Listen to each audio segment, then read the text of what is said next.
it's a lovely kind of just a little afternoon out. That's what I always find with Cogs.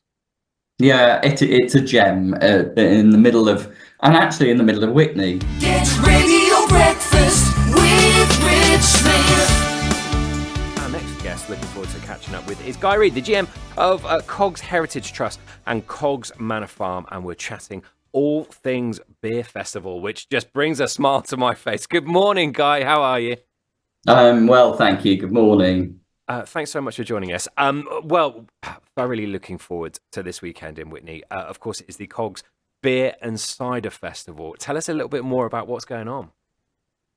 Well, this has become a bit of a staple on our calendar over the years, but it's my favourite and lots of people's favourite as well. But yes, it's our annual Beer and Cider Festival, 34 guest beers, 11 guest ciders this year. We've got our own beer as well, Giddy Goat, brewed by Virtue Brewery.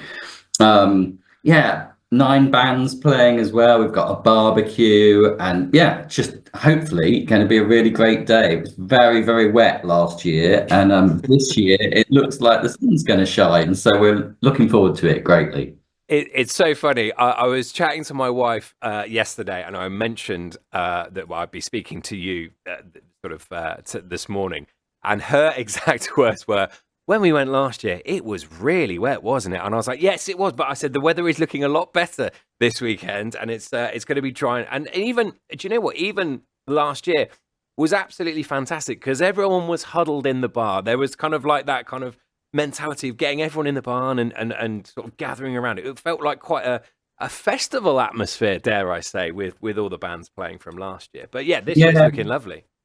Yeah, well, the barns are for anyone who's not been to Cogs. The wheat barn in particular is a big space. So yes, but everyone was huddled together. But it's sort of we had 600 visitors last year, so it didn't put people off. In some ways, it made it a little bit more, as you say, a bit of a carnival sort of festival atmosphere. So it was great. And we always have great music and great bands, sort of local bands as well. So, and this year's no different. And a little mention as well as great beer. I think we're going to definitely tick that box. Great local musicians, definitely ticking that box. Great food as well there.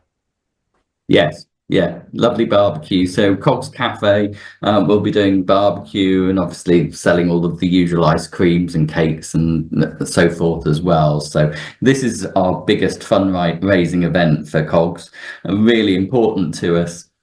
I was just going to mention that obviously these things are important for kind of for Coggs and the upkeep and the running.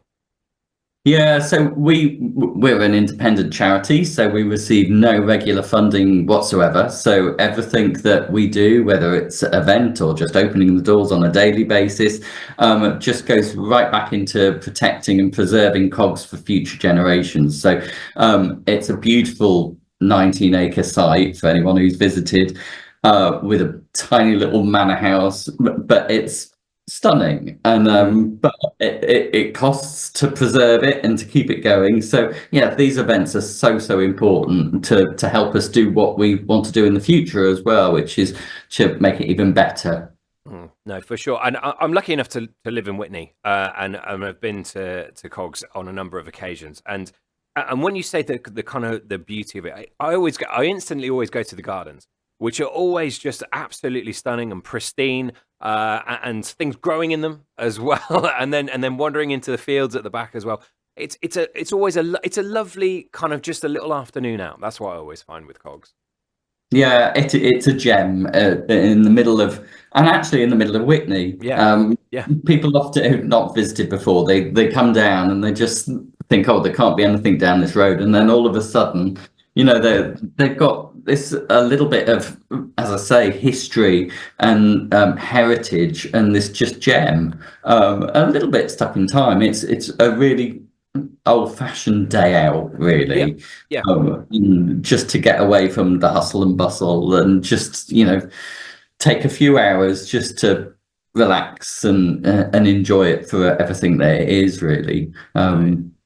Definitely, But, it is a wonderful, it's an absolutely wonderful place, and like you say, you kind of forget that it's just almost like across the road from the sort of Waitrose car parks and everything like that, and you're like, oh right, it is stepping back sort of through through the woods and over the bridge and next to the river there, and you're kind of like, oh, we've stepped back in time. This is fantastic. yeah. It's wonderful. It's brilliant stuff. Well, look, a few more details just about this weekend, about the beer festival. What time are we throwing doors open, and what time is Axe on, and what have you?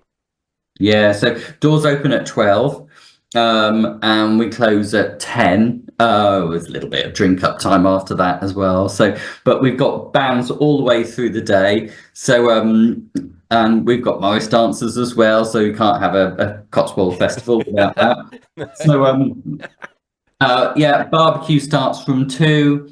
Yeah, just hope everyone comes down. You can buy your tickets beforehand. So there's an early bird price of £13.50 if you buy before Friday. Otherwise, you can turn up on the day as well. So we're expecting a busy one again. So yeah, so look forward to seeing everyone. No, fantastic! It's going to be a great one. We've had some people just getting in touch this morning, actually saying that they're getting the bus down to it, which is always going to be trouble when it's our listeners who are getting the bus down to it. You know what's happening there. So yeah, brace yourself on Saturday, everyone. Guys, it's been a real joy and a pleasure catching up with you, and I'm sure this weekend is going to be absolutely fantastic at the Cogges Beer and Cider Festival. Lovely, thank you.